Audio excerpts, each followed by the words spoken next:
କେମିତି କଟିବ ଆଜିର ଦିନ?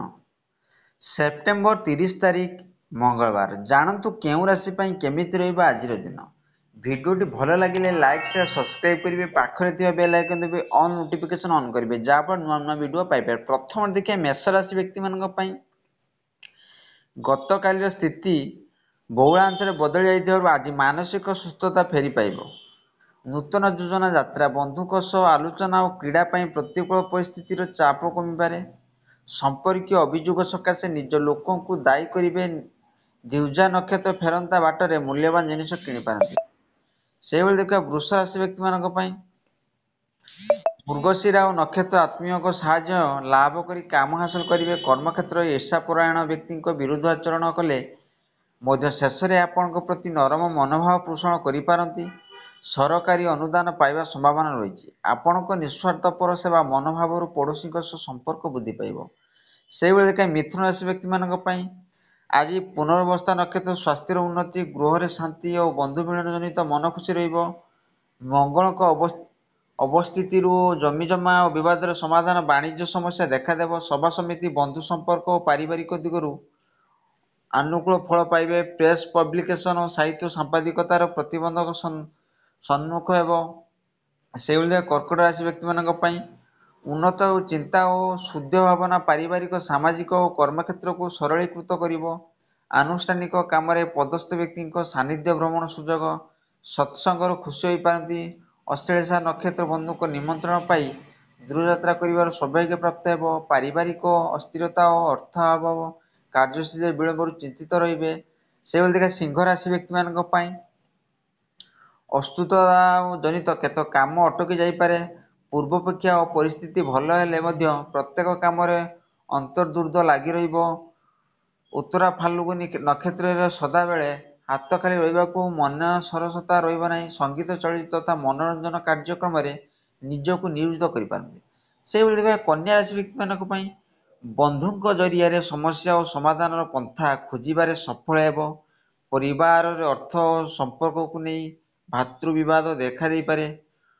ହସ୍ତା ନକ୍ଷତ୍ର ସାମାଜିକ ସ୍ତରରେ ସମ୍ମାନୀୟ ଓ ବ୍ୟକ୍ତିବିଶେଷ ସହାୟତା କରିବେ। ଶତ୍ରୁତା କରୁଥିବା ବ୍ୟକ୍ତିଙ୍କ ଦ୍ୱାରା କୌଣସି ଖବର ପାଇ ଚିନ୍ତିତ ରହିପାରନ୍ତି। ସେହିଭଳି ଦେଖିବା ତୁଳା ରାଶି ବ୍ୟକ୍ତିମାନଙ୍କ ପାଇଁ।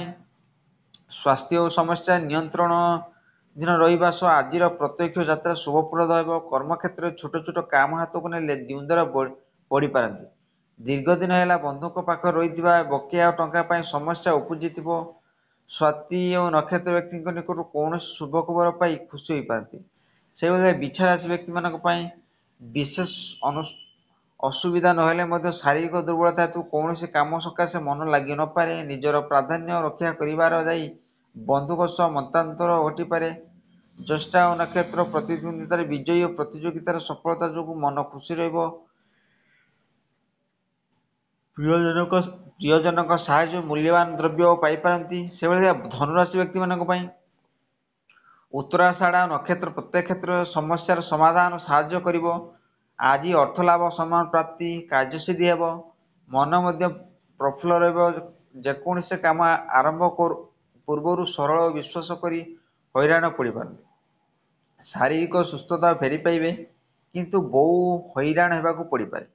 ସେଭଳି ଦେଖିବା ମକର ରାଶି ବ୍ୟକ୍ତିମାନଙ୍କ ପାଇଁ।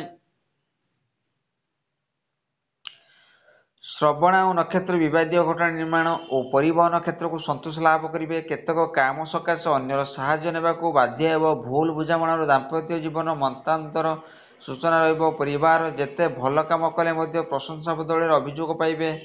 ସେଭଳିଆ କୁମ୍ଭ ରାଶି ବ୍ୟକ୍ତିମାନଙ୍କ ପାଇଁ। ଶତଭିଷା ନକ୍ଷତ୍ର ବିଭିନ୍ନ ସୁଖ ଓ ସମ୍ଭୋଗ ବିଳାସ ବ୍ୟସନ ଦିଗକୁ ମୁହଁ ଫେରାଇ ପାରନ୍ତି। ଗୃହଯାନ, ଯାନ୍ତ୍ରିକ ଜିନିଷ, ଅଳଙ୍କାର ପ୍ରଭୃତି ମୂଲ୍ୟବାନ ଜିନିଷ ପାଇଁ ମନ ବଳାଇବେ। ବନ୍ଧୁଙ୍କ ନିମନ୍ତ୍ରଣ କ୍ରମେ ଆନୁଷ୍ଠାନିକ କ୍ଷେତ୍ରରେ ପ୍ରଶଂସିତ ହୋଇପାରନ୍ତି। ଆର୍ଥିକ ସମସ୍ୟା ଓ ଜମିଜମା ଓ ପିଲାଙ୍କ ବିବାହ ସମ୍ପର୍କିତ ଚିନ୍ତାରେ ମନ ଉଦ୍ବିଗ୍ନ ରହିବ। ସେହିଭଳି ଶେଷରେ ମୀନ ରାଶି ବ୍ୟକ୍ତିମାନଙ୍କ ପାଇଁ। ଦୂରଦର୍ଶିତା ଓ ବାସ୍ତବବାଦୀ ଚିନ୍ତାଧାରା ପ୍ରତ୍ୟେକ କାମରେ ସହାୟତା ହେବ। ଆଜି ଯେଉଁ କାମ ହାତ ଦେବେ ନିଶ୍ଚିତ ସଫଳତା ହାସଲ କରିବେ। ସାଧାରଣ କଥାକୁ କେନ୍ଦ୍ର କରି ପରିବାର ମଧ୍ୟ କଥା କଟାକଟି ଅଶାନ୍ତି ପରିସ୍ଥିତି ଉପୁଜିପାରେ। ସାଂଗଠନିକ କାର୍ଯ୍ୟରେ ନେତୃତ୍ୱ ନେବେ ଓ ସଭା ସମିତିରେ ପ୍ରଶଂସିତ ହେବେ। ଆଶା କରି ଭିଡ଼ିଓଟି ଭଲ ଲାଗିଲେ ଲାଇକ୍ ସେୟାର ସବସ୍କ୍ରାଇବ୍ କରି ବେଲ୍ ଆଇକନ୍ ଦେବେ।